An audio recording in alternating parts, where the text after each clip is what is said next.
Iran ने इन 8 देशों के ऊपर अचानक से आखिर हमला क्यों कर दिया? और क्या सच में ईरान ने इन 8 देशों के ऊपर हमला किया भी है या फिर कहानी कुछ और ही है? आइए इसको समझते हैं। तो देखिए, सबसे पहले आप सभी लोग इस सच को समझिए कि जो ईरान है ये अलग अलग 8 देशों पर अटैक नहीं करना चाहता है। एक्चुअल जो टेंशन चल रही है वो ईरान, इजराइल और यूएसए के बीच में चल रही है। और इन तीनों का जो कॉन्फ्लिक्ट है ये असल में बहुत ही ज़्यादा पुराना है। अब देखिए, यहाँ पर सबसे बड़ा सवाल ये आता है कि फिर 8 कंट्रीज़ का नाम क्यों आ रहा है कि ईरान ने Israel, Bahrain, UAE, Qatar, Saudi Arab, Jordan, Kuwait और ईरान के ऊपर एक साथ से अटैक कर दिया है। तो देखिए, इसकी जो कहानी है वो कुछ ऐसी है कि जो अमेरिका है, इसका जो मिलिट्री बेस है ये मिडल ईस्ट में कई सारे देशों में है, जैसे कि ईरान, कतर, यूएई, बहरीन और भी बहुत सारे देशों में।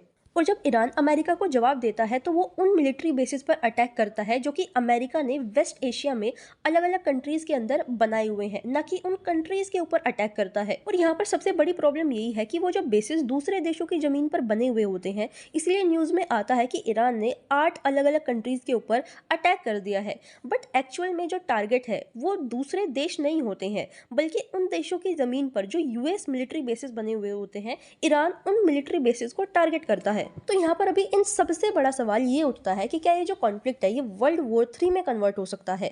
तो देखिए, इसका जो जवाब है ये काफ़ी ज़्यादा सिंपल है। अभी के टाइम पर अगर सिचुएशन कंट्रोल में नहीं आई तो ये जो कॉन्फ्लिक्ट है ये बड़ा बन सकता है।